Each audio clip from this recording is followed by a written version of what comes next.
Panda, the movie storybook. Legend told of a mighty kung fu warrior who traveled throughout the Valley of Peace, protecting the innocent in his super cool way. Fighting ninjas and battling criminals, this kung fu warrior was so deadly that his enemies sometimes went blind before his pure awesomeness. Even the greatest warriors, the Furious Five, bowed in respect to the Dragon Warrior's power and skill. "Po, get up! You'll be late for work!" Po's father yelled up the stairs. Po sat up in bed. He had been dreaming. He wasn't the Dragon Warrior after all. He was just a large, sleepy panda. He rushed downstairs to his father's noodle shop. The shop was crowded with customers who loved his father's secret ingredient noodle soup. As Po struggled to squeeze and fit between the tables, he was still thinking about his dream. It would be great to be a real kung fu warrior who sent his enemies flying. Oops! Po's belly sent the tables in the noodle shop flying instead. Meanwhile, at the Jade Palace, Shifu was training the Furious Five when Master Oogway summoned him. "I have had a vision," Oogway said. "Tai Lung will return." Tai Lung had once been Shifu's star pupil, but he had grown overly ambitious. When he tried to steal the Dragon Scroll and its secret to unlimited power, Oogway and Shifu had stopped him. Now, Tai Lung had been locked away in prison for years. Shifu was concerned. He knew that Oogway's visions were never wrong. It was time to plan for Tai Lung's return. Word of the plan spread quickly. That very day, Oogway would choose the Dragon Warrior, the mighty kung fu master destined to save the valley from Tai Lung. "This is the greatest day in kung fu history," Po cried when he heard the news. He had to be there to see which of the Furious Five would be chosen. He ran up the arena stairs with all his might, panting and sweating. He finally reached the top, just to see the doors slam in his face. Whoosh! He tried to pole vault over the wall. Then he tried to climb, but nothing worked. Until he shot himself high into the air with some fireworks. Splat! Po landed inside the arena. When he looked up, he saw that Master Oogway was pointing at him. Master Shifu and the Furious Five were staring down at him.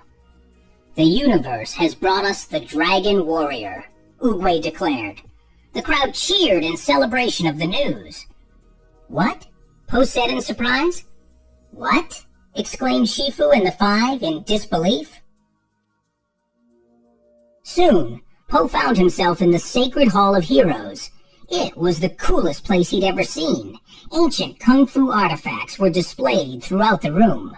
Po ran around, checking out all of them. "Hello," he called into the urn of whispering warriors. "Have you finished sightseeing?" a voice asked. Po gasped. The urn was talking to him. "Would you turn around?" the voice said. Po turned around.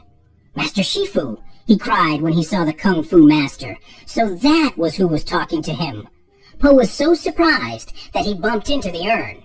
It shattered into dozens of tiny pieces. Do you have some glue?" he asked sheepishly.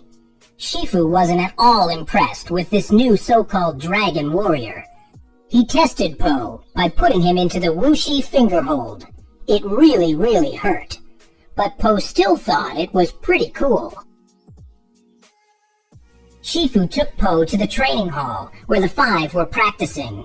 Masters Tigress, Monkey, Crane, Viper, and Mantis performed death-defying kung fu stunts. Po was thrilled to see his heroes in action. Po was less thrilled when he realized he was supposed to join in. "Go ahead, Panda," Shifu said. "Show us what you can do."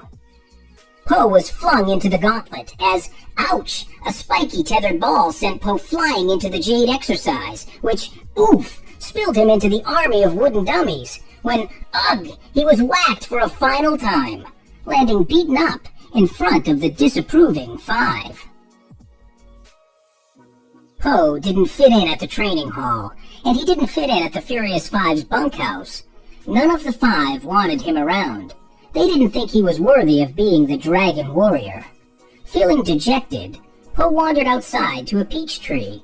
How could Shifu ever turn someone like him into a kung fu hero?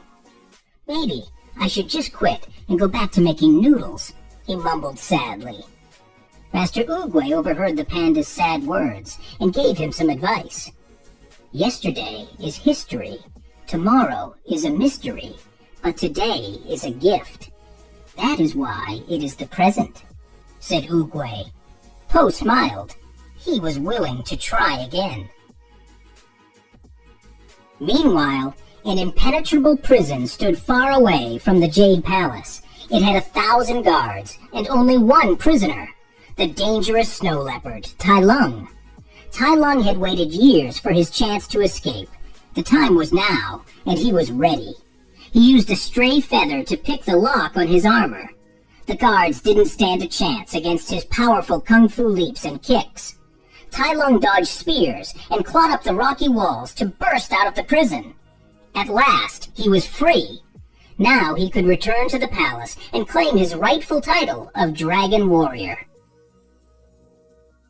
Back at the palace, Po was training hard with the five. First, Viper flipped him ears over heels and sent him crashing down on his head. That was awesome, Po cried. Let's go again. Next, it was Monkey's turn. He whacked Po all over his chubby body with a bamboo cane. Then Crane sent Po falling flat on his face. Shifu was fed up. I've been taking it easy on you, Panda, he said. Your next opponent will be me. He grabbed Po in a kung fu hold. The path to victory is to use your opponent's strength against him until he fails or quits, he said. Po was inspired. Don't worry, Master. I will never quit. But time was running out for Po to master kung fu. The bad news about Tai Lung's escape reached the palace. Shifu rushed to tell Oogway. That is bad news, Oogway said, if you do not believe that the Dragon Warrior can stop him. Master, that panda is not the Dragon Warrior, Shifu cried. You just need to believe, Shifu, Oogway told him. Now, you must continue your journey without me. He handed his staff to Shifu. Then, he backed away and disappeared forever in a swirl of petals. Back at the bunkhouse, Po was making the Furious Five laugh by imitating Shifu, when Shifu himself suddenly walked in. Tai Lung is coming, he told Po sternly. You are the only one who can stop him. What? Po cried. He laughed nervously. And here I thought you had no sense of humor. I'm going to stop Tai Lung?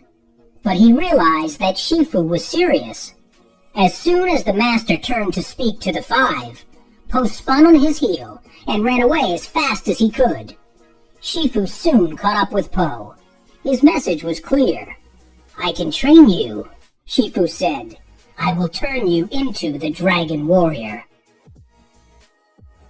Tigress was sure Po could never defeat Tai Lung. She sneaked out of the bunkhouse that night to do the job herself. The others chased after her. Don't try to stop me, she warned them. We're not trying to stop you, Viper said. We're coming with you. The Furious Five found Tai Lung on a rope bridge, spanning a vast gorge. The five began their attack. They fought bravely, just as Shifu had taught them.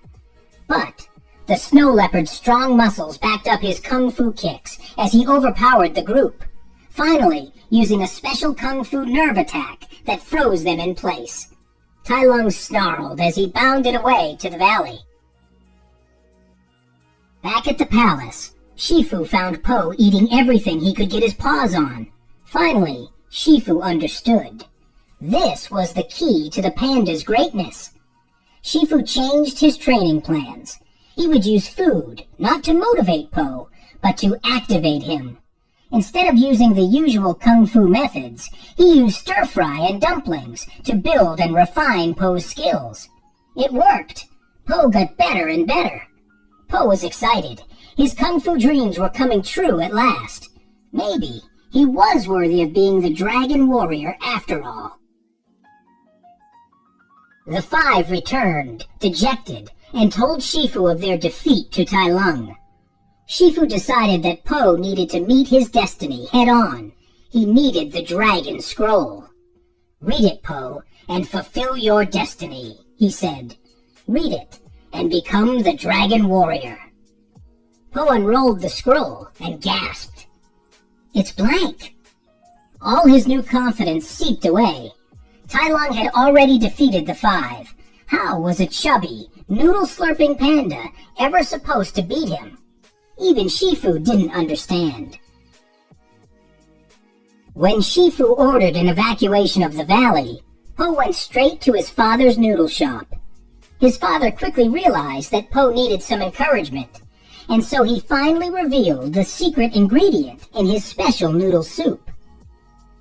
"There is no secret ingredient," he told Po. "To make something special, you just have to believe it's special." Po was shocked. "There's no secret ingredient?" he said to himself. He unrolled the blank scroll again and saw his own reflection in the shiny surface. It all made sense. There was no secret of the scroll. Now, Po understood what he had to do. When Tai Lung arrived at the palace, Shifu was waiting for him. "I have come home, master," Tai Lung said. "This is no longer your home," Shifu replied, "and I am no longer your master." They began a fierce fight. Shifu was a great kung fu master, but Tai Lung was now too strong for him. Po burst into the palace just as Tai Lung was about to make a final, deadly move on Shifu. At first, Tai Lung couldn't believe it. This chubby panda was the dragon warrior? "What are you going to do, big guy?" he taunted. "Sit on me?" But Po didn't use the same kung fu moves as other warriors. He had his own panda style. The battle raged down the palace steps and through the village. The panda bounced the bad guy off his big belly. When the dust settled, Po jumped up and snatched Tai Lung's finger. "Not the whooshy finger hold!" yelled Tai Lung. The panda flexed his pinky, and it was all over. The dragon warrior had won. Cheers rang out from every direction as Po marched victoriously through the valley. Shifu could hardly believe it. "It is as Oogway foretold," he said. "You are the dragon warrior. Thank you, Po." The five bowed with respect. Po couldn't stop smiling. It was great that everyone finally believed he was truly the dragon warrior. But it was even better believing in himself.